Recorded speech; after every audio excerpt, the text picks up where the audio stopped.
The Miracle of Enzim halaman 77.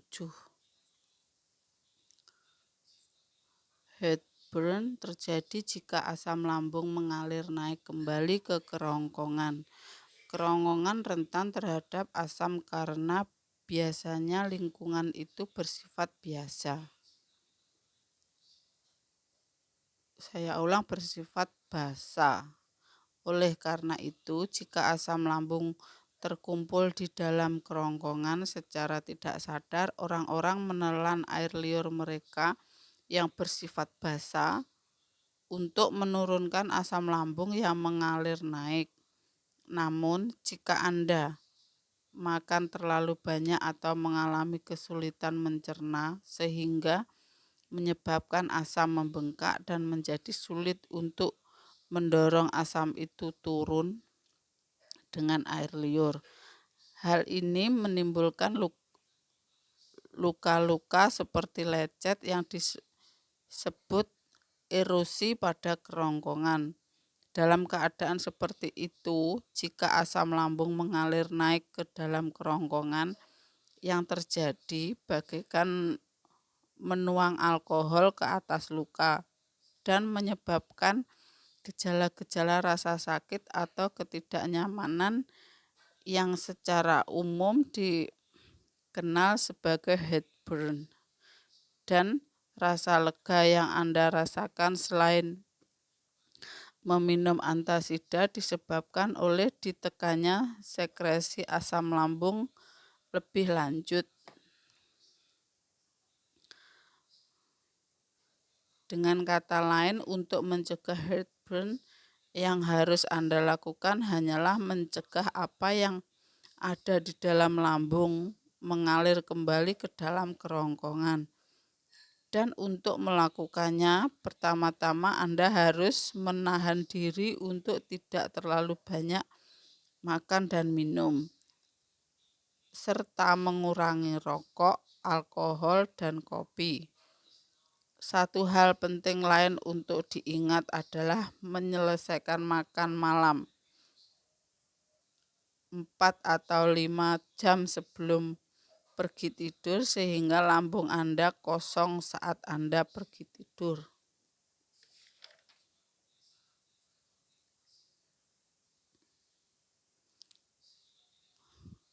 The Miracle of Enzim halaman 78. Mencegah heartburn: 1. Tidak terlalu banyak makan dan minum. 2. Mengurangi rokok, alkohol, dan kopi. 3. Mengosongkan lambung saat pergi tidur atau selesaikan makan malam 4 atau 5 jam sebelumnya.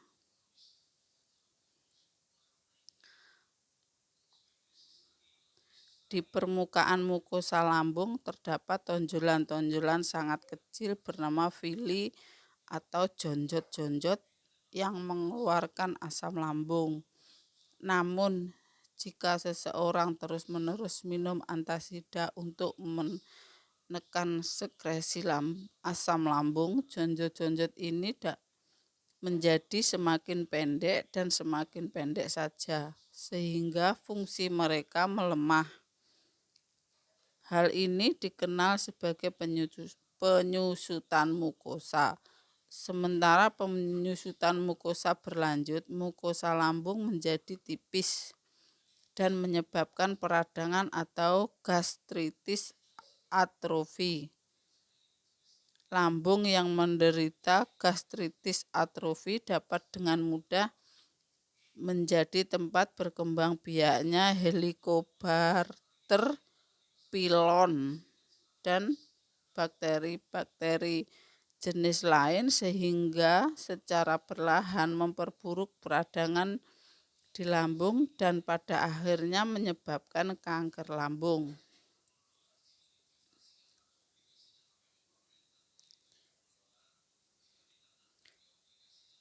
Infeksi H. pylori umum terjadi di Amerika Serikat dan orang-orang terinfeksi memiliki 2-6 kali lipat lebih besar risiko perkembangannya kanker lambung. H. pylori dapat menyembunyikan diri baik di dalam sel-sel mukosa maupun di dalam mukus yang melindungi mukosa lambung dari asam lambung oleh The Miracle of Enzyme halaman 79. Karena H. pylon ditularkan melalui mulut, tingkat infeksinya meningkat sering dengan umur dan diperkirakan tingkat infeksi H. pylori di antara orang-orang berusia di atas 50 adalah 50%. Mengidap H. pylori tidak selalu berujung pada kanker lambung. Tetapi untuk mencegah H. pylori berkembang biak, konsumsi obat-obatan lambung termasuk antasida sebaiknya dihindari sebanyak mungkin. Semua obat asing bagi tubuh. Orang-orang Amerika mengkonsumsi obat dengan terlalu enteng, walaupun kondisi-kondisi tertentu memang perlu untuk diobati. Saya percaya bahwa semua obat baik yang memakai resep maupun tidak, pada dasarnya berbahaya bagi tubuh dalam jangka panjang. Sebagian orang percaya bahwa obat-obatan herbal tidak memiliki efek samping dan hanya bermanfaat, tetapi itu juga salah. Baik produk bahan kimia maupun obat herbal tidak mengubah kenyataan bahwa obat-obatan asing bagi tubuh. Terakhir kali saya jatuh sakit adalah pada usia 19 tahun. Ketika terserang flu, dengan demikian saya hampir tidak pernah minum obat seumur hidup saya. Saya bagikan seseorang yang bertugas memberikan peringatan kepada yang lain. Oleh karena selama beberapa dekade tidak pernah minum obat, tidak mengkonsumsi alkohol maupun tembakau, dan hanya makan makanan yang tidak mengandung bahan kimia pertanian maupun bahan tambahan makanan. Saya The Miracle of Enzyme halaman 80 akan mengalami reaksi ekstrim terhadap obat yang saya minum dalam jumlah sekecil apapun. Contohnya, jika saya menyantap sup miso yang mengandung bumbu-bumbu berbahan kimia, denyut nadi saya meningkat 20 denyut dan saya dapat merasakan dengan jelas wajah saya memerah. Bahkan jika saya minum secangkir kopi pun tekanan darah saya meningkat 10 hingga 20 poin. Belakangan ini banyak orang seperti saya yang bereaksi terhadap obat-obatan sesedikit apapun dijuluki hipersensitif terhadap obat. Tetapi saya menganggap ini benar-benar salah kaprah. Tubuh manusia memang seperti ini dalam keadaan alaminya. Oleh karena kebanyakan orang sering mengkonsumsi alkohol, tembakau, kafein, dan soft drink, suplemen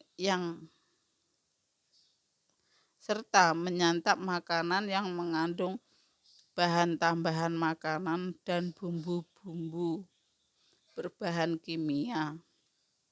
Tubuh mereka membangun sebuah toleransi terhadap zat-zat kimia dan oleh karenanya menjadi tidak sensitif terhadap rangsangan. Namun karena saya juga seorang dokter, jika memang dibutuhkan terkadang saya pun menuliskan resep obat-obatan bagi pasien-pasien saya. Selama para dokter terus memberikan resep obat, mereka memiliki tanggung jawab untuk setidaknya memilih obat-obatan yang menimbulkan beban paling ringan bagi tubuh. Dengan alasan ini, sebelum menuliskan resep untuk setiap obat baru, biasanya saya selalu menguji coba obat tersebut pada tubuh saya sendiri yang bereaksi sensitif terhadap obat-obatan. Yang saya lakukan adalah mencoba 1/4 atau 1/8 dari dosis yang dianjurkan. Dan The Miracle of Enzym halaman 81. Dan melihat reaksinya pada tubuh saya. Saya memastikan keamanan obat itu dengan cara bereksperimen pada diri saya sendiri. Tentu saja di Amerika efek-efek samping yang dikenal luas dan obat-obatan ditulis secara terperinci. Namun tetap saja jika tidak mencobanya sendiri, saya tidak akan pernah tahu efek obat itu yang sesungguhnya. Nyatanya banyak jenis obat menghasilkan reaksi yang tidak tertulis dalam brosur penjelasannya mereka. Dengan cara ini, saya dapat menjelaskan kepada pasien-pasien saya yang pengalaman saya sendiri dan efek-efek samping yang diketahui secara umum, dan saya menuliskan resep obat itu untuk mereka hanya jika mereka telah paham sepenuhnya. Namun beberapa tahun belakangan ini saya berhenti menggunakan tubuh saya untuk menguji coba efek-efek obat karena sebuah obat tertentu yang saya uji coba pada diri saya pernah menempatkan saya pada kondisi saya pikir saya akan mati. Obat tersebut adalah sebuah obat populer untuk mengatasi gangguan ereksi pada pria.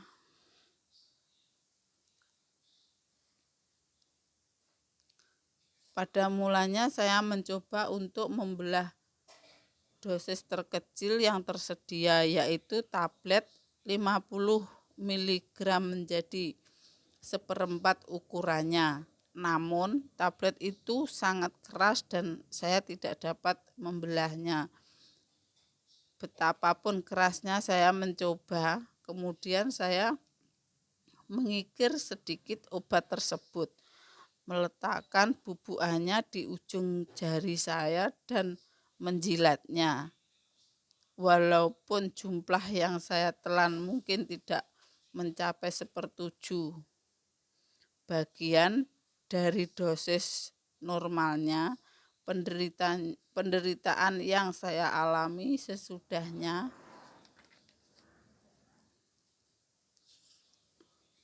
The Miracle of Enzym halaman 82 benar-benar mengerikan. Jika memikirkannya kembali, sekarang saya benar-benar lega tidak menelannya lebih banyak. Efek obat tersebut muncul hanya dalam 10 menit. Reaksi pertama yang saya alami adalah hidung tersumbat. Kemudian saya mulai sulit bernafas. Wajah saya mulai terasa seolah-olah membengkak.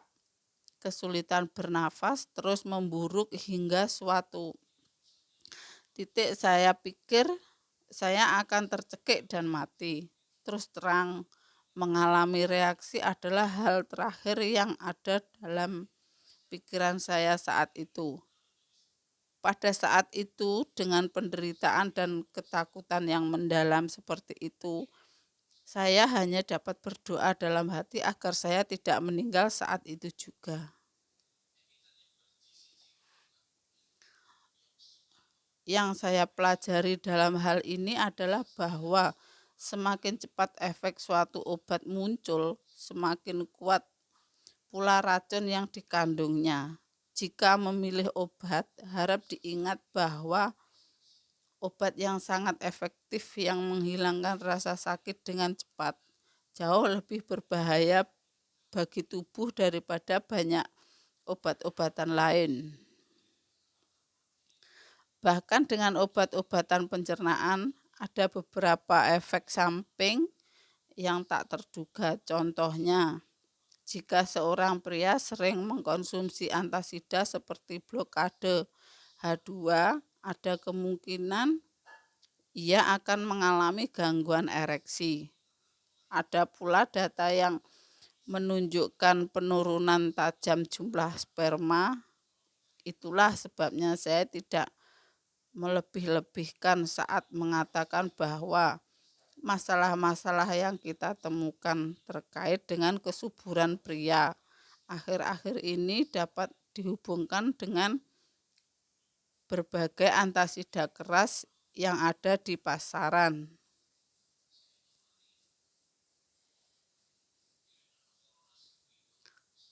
The Miracle of Enzyme halaman 83.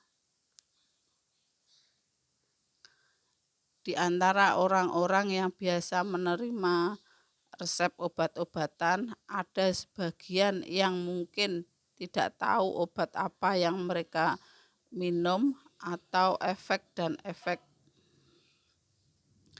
samping apa saja yang akan terjadi. Akan tetapi obat jenis apapun akan memberikan suatu tekanan pada tubuh. Dan karena itu penting untuk mengetahui secara pasti resiko apa saja yang mungkin terjadi. Tulisan kuning di sampingnya, semakin cepat muncul efek suatu obat, semakin kuat pula racun yang dikandungnya.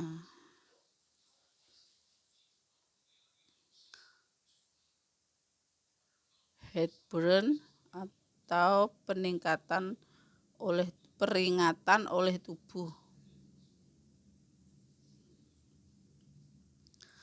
Selama bertahun-tahun saya memperhatikan bahwa pasien-pasien kanker payudara saya sering memiliki karakteristik usus yang buruk seperti divertikulosis atau kotoran stagnan. Sebelumnya dipercaya bahwa kanker payudara dan kanker usus besar pada umumnya tidak saling berhubungan. Dari yang telah saya alami dalam praktek, saya sesungguhnya keduanya berhubungan erat. Para peneliti berusaha keras menentukan penyebab kanker, tetapi pada kenyataannya kanker tidak hanya disebabkan oleh satu faktor. Hal ini juga benar untuk penyakit-penyakit lain karena berbagai faktor yang mengelilingi kita, makanan, air, obat-obatan, kurang berolahraga, stres, lingkungan tempat tinggal secara berbelit-belit, semua itu mempengaruhi tubuh kita dan menyebabkan berkembangnya penyakit. Akibat adanya kemajuan dalam berbagai bidang,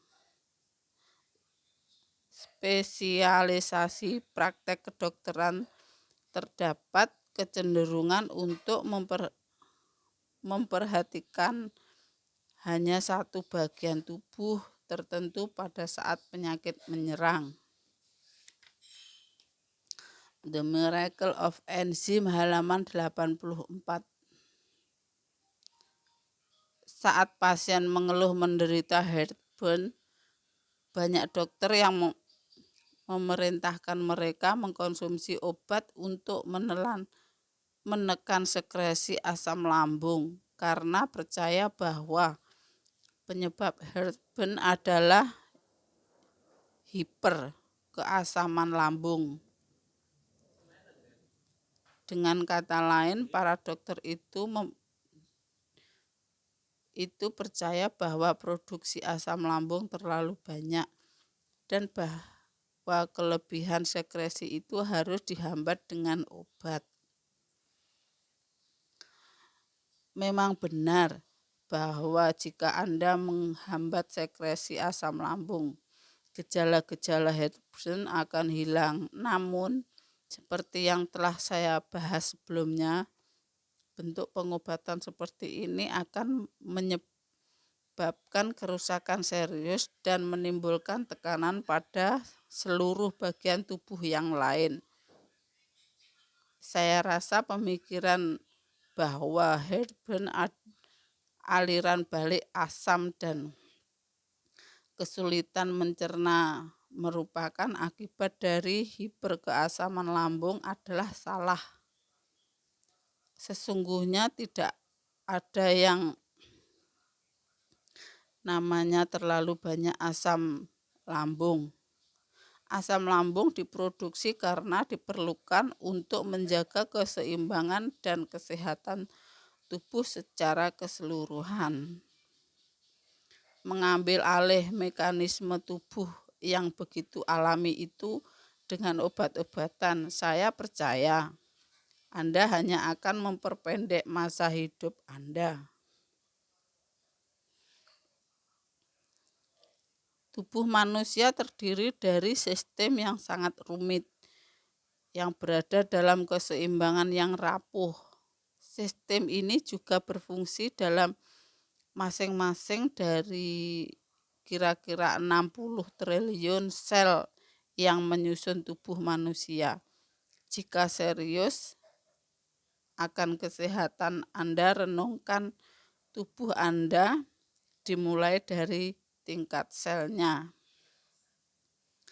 Tulisan kuning di sampingnya adalah kualitas makanan dalam air yang kita konsumsi menentukan kesehatan kita.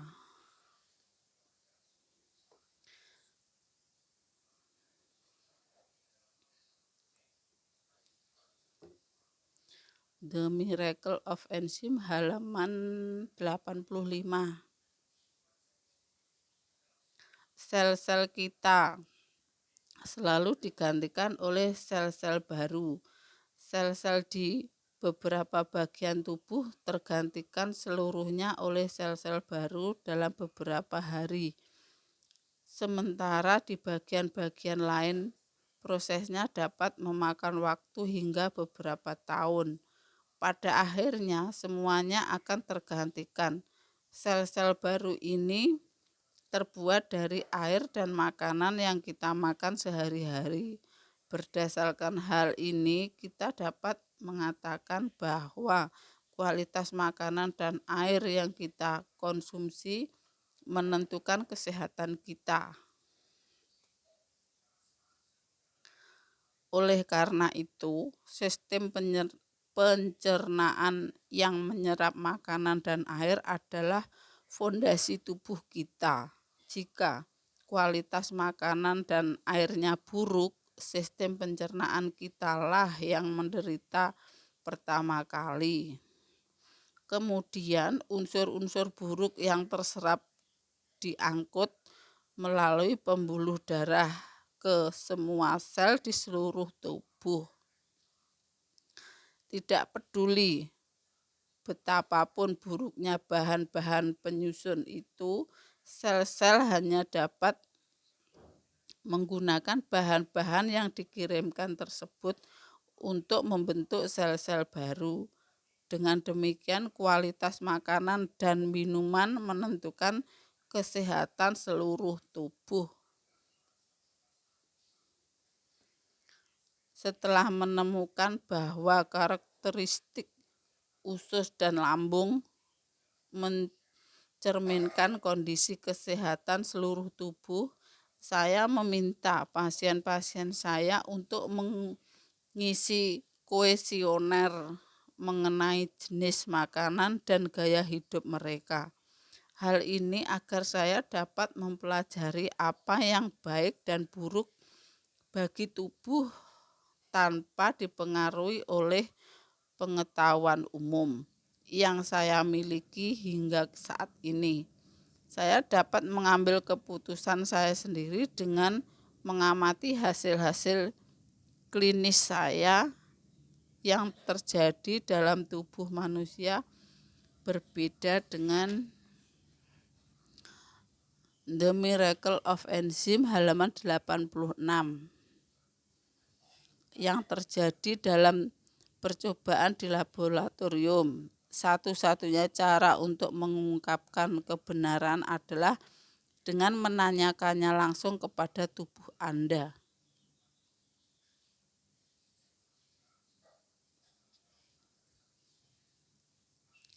Jumlah enzim adalah kunci kesehatan. Sementara membandingkan hasil-hasil dan kuesioner saya dengan berbagai data klinis, saya menemukan adanya satu faktor yang memainkan peran inti dalam menjaga kesehatan seseorang. Faktor tersebut adalah faktor enzim. Seperti yang telah saya sebutkan sebelumnya, enzim adalah sebuah istilah umum untuk katalis protein yang dibentuk dalam sel-sel makhluk hidup. Singkatnya, enzim adalah sebuah unsur yang diperlukan oleh makhluk hidup agar dapat hidup. Di dalam hewan maupun tumbuhan, dimanapun terdapat kehidupan, di sanalah Anda akan menemukan enzim. Contohnya, sebuah kuncup tumbuh dari biji tanaman karena adanya enzim yang bekerja.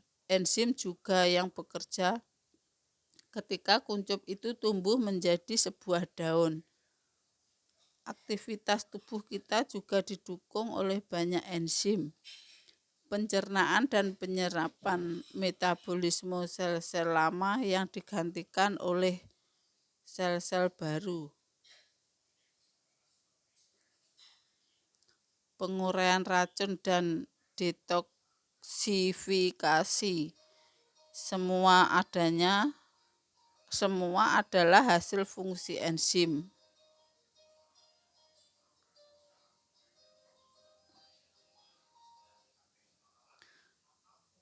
Dari sekitar 5.000 jenis enzim yang bekerja dalam tubuh manusia, terdapat dua kategori. 1. Enzim-enzim yang dibuat di dalam tubuh, dan 2. Enzim-enzim yang datang dari luar dalam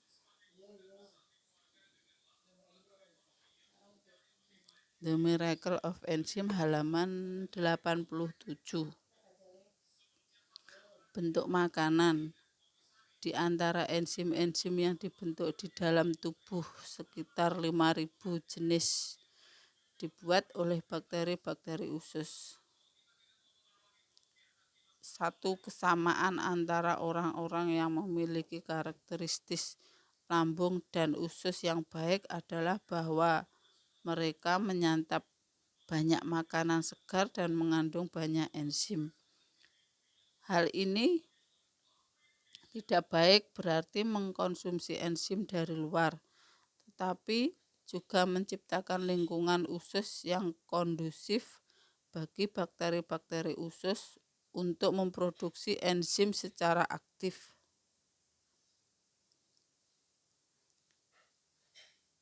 Di pihak lain, kesamaan orang-orang yang memiliki karakteristik dan ciri-ciri lambung serta usus yang buruk adalah kebiasaan-kebiasaan gaya hidup yang mempercepat habisnya enzim.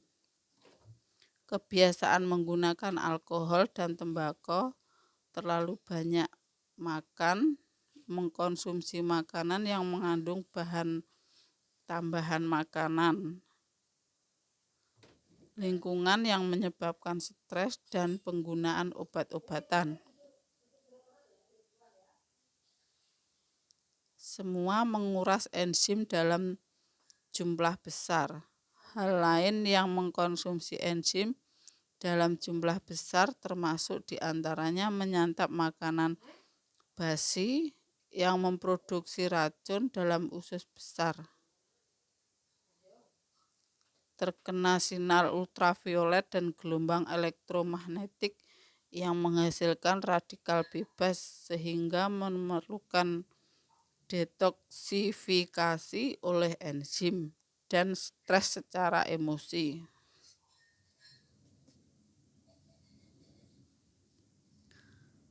Yang kita pelajari dari hal ini adalah bahwa perlu dibentuk suatu gaya hidup yang meningkatkan dan bukannya menguras enzim-enzim tubuh Anda. Hal ini menjadi dasar bagi diet dan gaya hidup keajaiban enzim.